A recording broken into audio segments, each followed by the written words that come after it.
Un maillot de bain, une crosse, un bonnet de water polo et une piscine, ce sont les accessoires indispensables pour pratiquer le hockey subaquatique.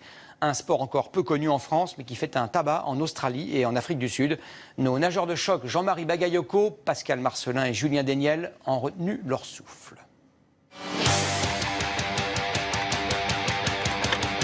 Au fond de la piscine, au plus près de la bataille, ces hommes poissons pratiquent une autre forme de hockey, à 6 contre 6, sous l'eau, sans respirer, mais avec le cœur.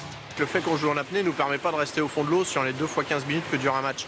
Donc il faut monter, il faut descendre, mais il faut monter et descendre à bon escient. Vu du bord, impossible de comprendre ce sport. Pour y voir plus clair, il faut plonger dans un monde de silence. C'est un sport où on ne peut pas communiquer quand on est au fond. Et même le coach a du mal à nous donner les consignes parce qu'on n'a pas tout le temps les oreilles hors de l'eau, bien sûr. Question, pour gagner, faut-il être grand et musclé? Du tout, la preuve. Ah ouais. Du tout. On fait un sport dans l'eau, donc je veux dire, même le petit a une chance de s'en sortir face au gros. Coup de palme, coup de crosse, accrochage, joueurs et joueuses parlent d'un défi physique permanent, à 2 mètres de profondeur. Vous avez des gens qui peuvent varier en face, sur les côtés, mais aussi au-dessus, en dessous. Donc cet esprit 3D, c'est vrai que c'est assez génial et je pense qu'on l'a uniquement dans ce sport.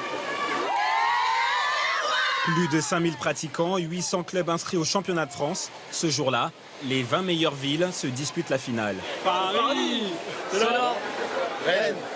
Innovation cette année, le spectacle est retransmis dans les tribunes. Il faudrait idéalement jouer dans un aquarium. Peut-être une solution pour séduire un nouveau public et populariser le hockey subaquatique. Les joueurs rêvent de voir leur discipline aux Jeux Olympiques.